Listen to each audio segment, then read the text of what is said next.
আসসালামু আলাইকুম এভরিওয়ান, কেমন আছেন সবাই? আশা করি সবাই ভালো আছেন, যে যেখান থেকে দেখছেন সুস্থ আছেন। আমিও ভালো আছি আলহামদুলিল্লাহ। সো চলেন হচ্ছে আজকে রেসিপিতে চলে যাই। আমি এখানে প্রথমেই হচ্ছে একটা কড়াইতে মানে হাঁড়িতে পেঁয়াজ কিছুটা নিয়ে নিয়েছি, তার সাথে রসুন একদম ক্রাশ করে নিয়েছি, ছুরি দিয়ে একটু থেতলে নিয়েছি। রসুন বাটা থাকলে রসুন বাটাটা ব্যবহার করবেন। আর দিয়ে দিয়েছি লবণ, দিয়ে দিয়েছি হলুদের গুঁড়া, আর এখন দিয়ে দিলাম মরিচের গুঁড়া। আজকে যেটা রান্না করব সেটা হচ্ছে শোল মাছ সিম ফুলকপি আলু দিয়ে একটা ঝোলের তরকারি রান্না করব। তো আমি এখানে একটু পানিও দিয়ে দিলাম, পানি দিয়ে একটু মশলাগুলোকে ভালো করে কষিয়ে নিলাম। কষানোর পরে এখানে হচ্ছে আমি এক এক করে শোল মাছগুলোকে দিয়ে দিলাম। আর সেদিন ভিডিওটা আমি নিজে একা একাই করছিলাম, এমনি তো আমার মেয়ে হেল্প করে আমাকে ভিডিও করতে। ও সকাল সকাল রান্না বসিয়েছিলাম, ও ঘুম ছিল, তাই ভিডিওটা আমি একাই করেছি। ভিডিওটার মধ্যে ভুল ত্রুটি হলে অবশ্যই ক্ষমা চোখে দেখবেন। আর এখানে অল্প একটু পানি দিয়ে দিলাম এইখানে মাছটা কষানোর জন্য। খুব একটা পানি দিতে যাবেন না, তাহলে মাছটা ভেতরে মশলা তো ঢুকবেই না, বড়জোর পাঞ্চে হয়ে যাবে। আর একদম ফ্রেশ ছিল মাছটা, টাটকা মাছ ছিল, যার কারণে হচ্ছে মাছগুলো এমন একটু খুলে খুলে গিয়েছে।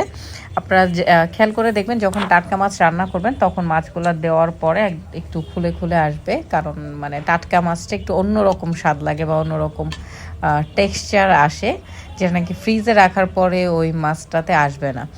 এই যে মাছগুলো কষানো হয়ে গেছে, এখন এক এক করে আমি মাছগুলোকে উঠিয়ে নিলাম। মাছগুলো উঠিয়ে নেওয়ার পর আমি এখানে আগে থেকে কুটে রাখা সবজি দিয়ে দিলাম। আমি একদম সুন্দর করে ফ্রেশ করে ধুয়ে নিয়েছি কাটার পর। আর এখানে কিন্তু ফুলকপির ডাঁটাগুলোও দিয়ে দিয়েছি। ফুলকপির ডাঁটা আমার বাসায় আমার বাচ্চারা, আমি, আমার হাজব্যান্ড, আমরা সবাই খুব বেশি পছন্দ করি।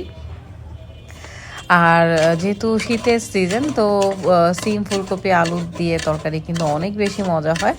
তো এইখানে আমি সবজিগুলো দিয়ে ভালো করে একটু নাড়াচাড়া করে নিলাম। নাড়াচাড়া করার পরে একটু ঢেকে দিব, আর সামান্য পরিমাণ চিনি দিবেন, এটা হচ্ছে সম্পূর্ণ অপশনাল। চিনিটা দিলে সবজির টেস্ট অনেক ভালো আসে। ফুলকপিটা একটু মিষ্টি মিষ্টি লাগে, ডাঁটাটাও মিষ্টি মিষ্টি, খুব বেশি মিষ্টি যে মুখে লাগবে এমন না, তবে তরকারির টেস্টটা অনেক বেশি ব্যালেন্স হয়ে আসে। তারপরে দিয়ে দিলাম কিছুটা কাঁচামরিচ। কাঁচামরিচটা অপশনাল, আপনারা চাইলে স্কিপ করতে পারেন। এইখানে আমার তরকারিটা মোটামুটি কষানো হয়ে গেছে। হয়ে যাওয়ার পর আমি যেহেতু আমাদের গ্যাসের সমস্যা, যার কারণে হচ্ছে আমি আরেক চুলায় গরম পানি বসিয়ে দিয়েছিলাম। তরকারিতে গরম পানি, যে কোনো তরকারিতে গরম পানি দিলে কিন্তু টেস্টটা ভালো আসে। তো যদিও সবসময় পারি না, তারপরেও যখন পারি অবশ্যই চেষ্টা করি গরম পানি দিয়ে দেওয়ার, যেন টেস্টটা ভালো আসে। তো এইখানে পানি দিয়ে দেওয়ার পরে এখানে আমি হচ্ছে মাছগুলোকে অ্যাড করে দিলাম, এক এক করে সবগুলো মাছ আমি দিয়ে দিলাম। আপনারা মাছের পরিমাণটা আপনাদের ফ্যামিলি মেম্বার অনুযায়ী নিয়ে নেবেন। আর কিছু টমেটো দিয়ে দিয়েছিলাম, টমেটোটা একটু বেশি পরিমাণে দিয়েছি, কারণ টমেটো শীতের দিনে টমেটো বেশি করে দিলে তরকারিটা অনেক বেশি ভালো লাগে। আমি আরও একটু পানি অ্যাড করে দিলাম, ঝোলটা আপনার টেস্টের উপর ডিপেন্ড করবে।